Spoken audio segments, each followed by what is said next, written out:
Once Told Tales, as read by the author Rick Tobin.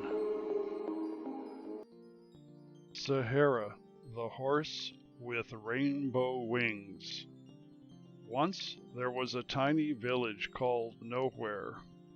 It had many colored houses along narrow streets. The people of Nowhere included families of all kinds and sizes. Some of them had horses in pens called corrals. The horses had many colors. Some were brown, some were white or gray, some were pale yellow. A few were spotted, but only one was all black. People kept the black horse, Sahara, separate in a pen with tall fences because Sahara often tried to run away. Sahara dreamed of the freedom to move and gallop under a dark night sky, looking up at stars and the moon. All the other horses avoided the night or dreams about freedom. They were happy staying caged up and fed while people from Nowhere rode them or made them pull plows and wagons. Sahara was sad and lonely because other horses didn't like Sahara. This was so confusing. Sahara was not so different.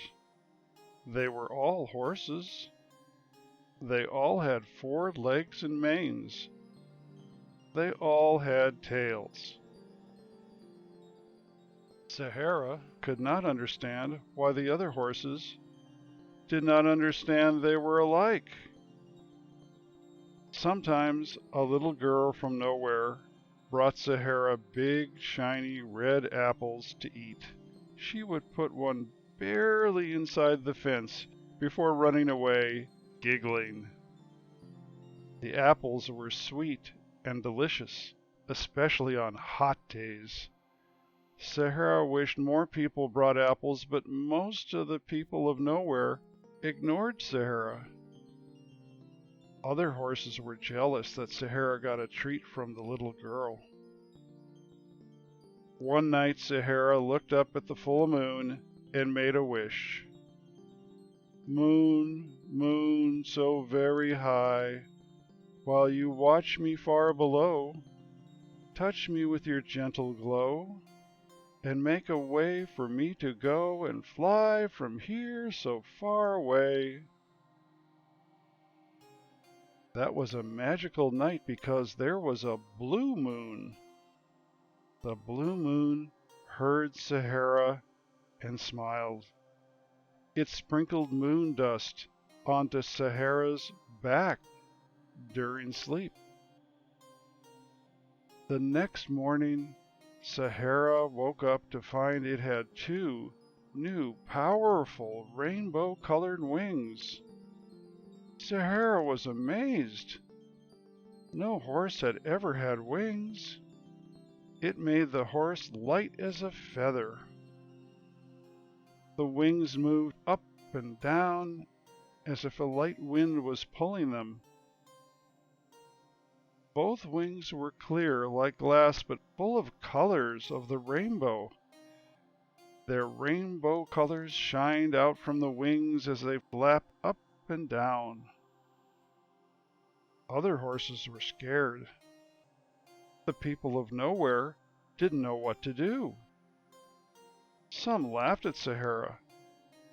Some talked about selling Sahara to a carnival for lots of money. A few boys threw rocks at Sahara inside the corral. That was too much. Sahara snorted and pawed the ground. With one mighty horse whinny, the black horse jumped over the corral fence and began to fly. All the Nowhere people were stunned and quiet, with their mouths wide open. The other horses were shocked. It was unbelievable. But off Sahara went. disappearing above into the clouds, never to return to nowhere. Sahara flew with fresh joy through the cool clouds for many hours, but grew tired. It was hard to learn how to fly with the new sparkling wings. It was time to come back to the ground and rest. The first place Sahara visited was a great city with tall buildings.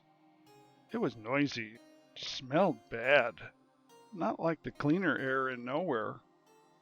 All the people rushing about on foot and buses and cars made Sahara nervous. After a day of rest, Sahara flew into the cloud again. Next, Sahara came down in a vast area of dry desert. There the air was crisp, but hard to breathe and full of dust. There was little green and few animals. It was quiet, but Sahara could not stay because the water was too hard to find. Up to the clouds again until there was a great roar below. The black horse came down from the clouds to find a giant ocean. It spread far and wide with white crashing waves. There were no animals above it except for a few flying fish, but they did not stay in the air like Sahara. Sahara could not stay because the water was salty. It was not safe to drink. The next time Sahara came out of the clouds, there were long strips of beautiful forests with tall trees that pushed up to the clouds. There were many animals and birds, but no horses. There was also no grass to eat or any apple trees. Sahara found some sweet water to drink, but then moved on, still looking for a home. Finally, tired and worried, Sahara traveled even higher in the clouds, almost to space, before returning to Earth. This time, the flying horse saw a brilliant rainbow that matched its wings, stretching across the sky until its bow ended in snow-covered mountains. It was too cold to stay on the mountaintops. Sahara decided to follow the rainbow into a hidden valley visible further away, tucked between two great peaks.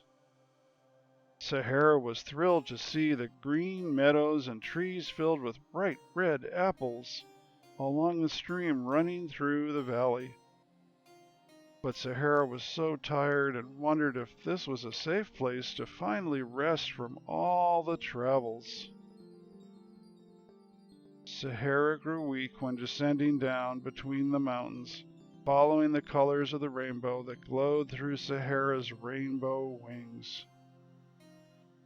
Something was rising up from the valley. Sahara thought it was a bit of fog at first, but soon saw, when going lower, that it was several white horses with rainbow wings just like Sahara's wings.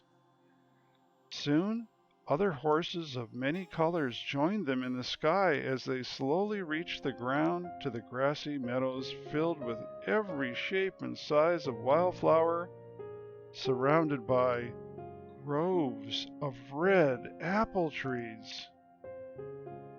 "Welcome, Sahara," said the lead white horse. "I'm Trini, and this is Elspeth. We are the guardians of this secret place.